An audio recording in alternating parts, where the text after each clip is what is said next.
Hi, this is Kai with Kai Dragon Gardening and Cooking, and today we're going to talk to you about tomato care. But first, before we start talking about tomato care, we need to first establish what type of tomato care each specific plant needs. There's two types of tomato plants. There's indeterminate and determinate. Indeterminate can grow almost infinitely as long as the right weather conditions are available. They produce fruit slowly throughout the season, whereas determinate has usually a fixed height. Some of them are foot, some of them are up to 4 feet. They're more of a bushy, and they produce almost all the tomatoes at once. And then once they do that cycle, they'll slow down to almost sometimes a screeching halt. Sometimes they'll continue to grow. There's different types of plants, so you have to do your research when you're looking at what type of plants that you want to do. Some examples of determinate is the famous Roma, which a lot of people use for tomato sauce, diced tomatoes. There's also San Marzano. There is also certain types of early girl that will specify bush. There's the Verdana, which is almost about a foot tall patio. There's a lot of different species that are contained that are a lot more friendly for smaller spaces if you don't have the room to let a tomato continue to grow up or grow across trellises. Those are probably more the ones you want to stick to. Indeterminates are your beefsteaks, super beefsteaks. There is a couple hybrids that are determinate, but you have to research on that. Black Crim is another good one. 1,000 cherry tomatoes, the little tiny tomatoes. There's the honeycomb. A lot of those are indeterminate. They will keep producing throughout the year. Once you identify the type of plant, there is a method that we call pruning. The pruning is where you cut a lot of the base leaves off the plant to allow better airflow, to reduce diseases, as well as removing suckers. There's these little plants that grow in almost a V shape, and they will come outward like this. This is your lateral leaf, the main stem, and this is your sucker.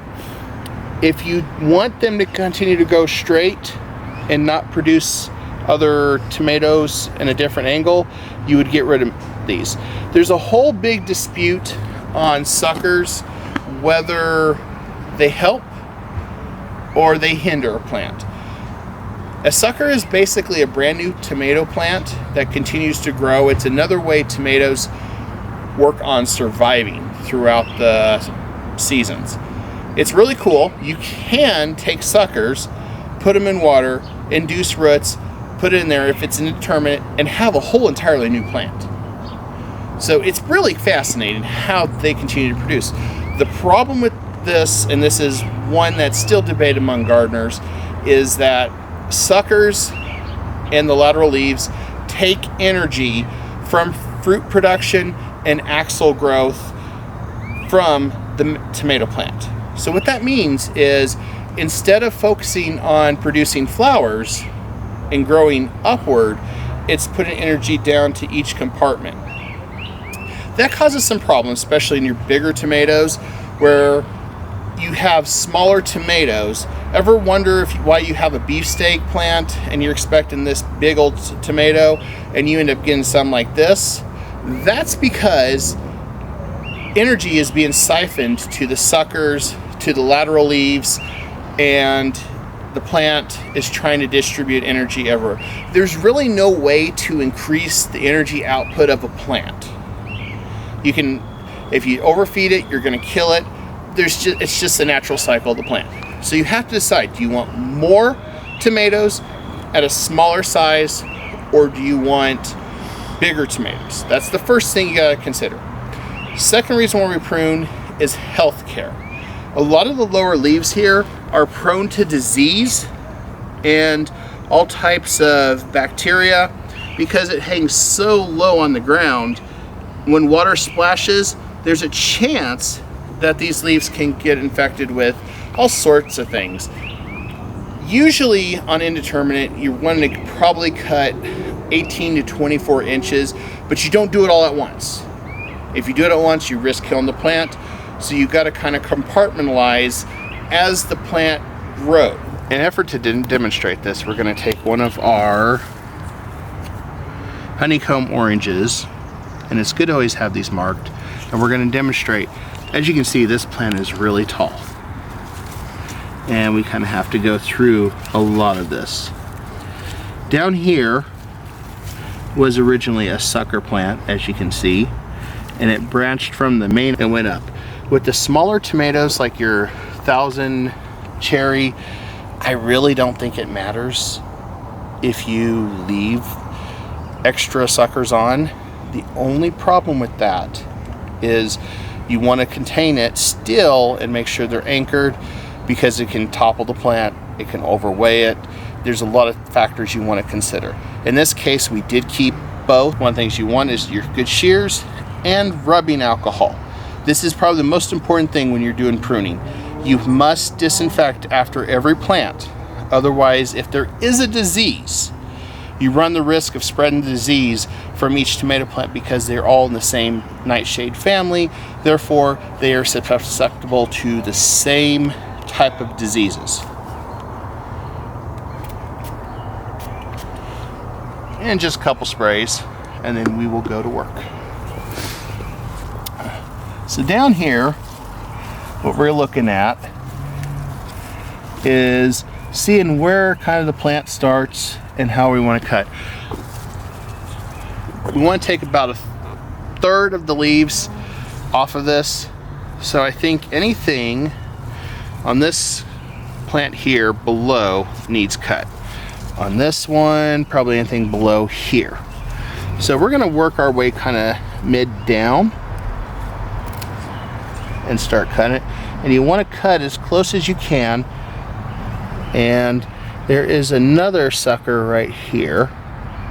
I'm going to get rid of this one since we already have 3 branches. And then we're going to go ahead and cut here. Cut here. And as you can see, this is another sucker plant. We could plant this and grow another, but like I said, we've got too many.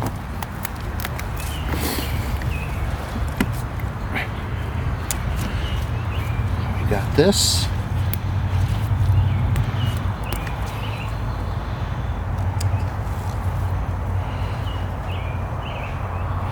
And our goal is to make the least amount of wounds as possible on the plant, so we don't throw it into too much shock. But we do have to cut these. And it is a little bit of an art. You kind of have to go through it.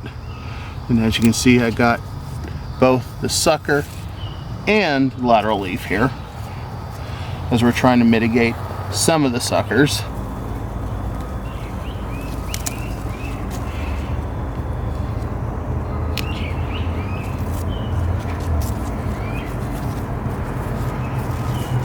And as you can see, we got more coming up here.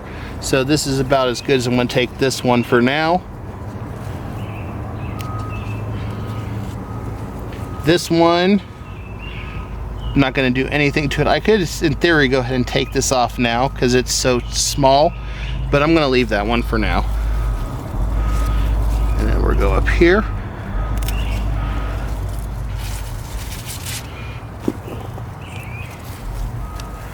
And then we got to do the same over here. We've cleared this. You can see this has more breathing room. You can see what's going on here in the soil. If there's mushrooms, weeds, pests, anything, you're going to see it now on this plant. And it loosens how many leaves are rubbing against each other and allows this plant to breathe. By eliminating also the suckers, I'm telling this plant to keep either growing up here or produce flowers, which this one right here is starting to produce flowers.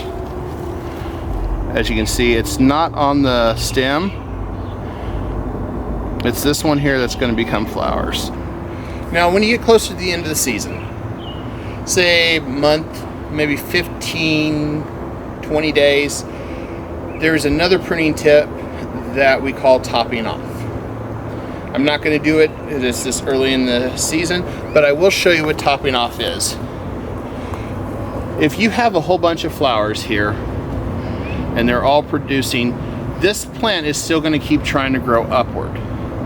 What you would do is you would cut the tops of these off. That cuts off the energy to the main plant, and then it's going to divert everything down to the leaves and to the flowers that remain. And you still want to have some leaves for the chlorophyll, but you want to cut this off at that time. That way it completes the process of getting those tomatoes ready. Otherwise, you could miss out on tomatoes, especially if you only have 2 weeks left in the season. That is key and crucial. Another thing, as Kai was saying, about being able to see and give them airflow, where you can see the soil now, because the tomatoes are doing well and they are growing. Now we can add another layer or two of straw mulch to our tomato plants if we want to. She brings up a very good point, and this also allows us to plant basil, onions, oregano, anything down in here where sun can still hit, to help add more companion planting, especially we're this late in the season. Say it's June now, so you still got another 90 days. Most basil and all that will still grow and be done by then. Thank you for watching, everybody. Have a great day, and we'll see you soon. Don't forget to like, share, and subscribe.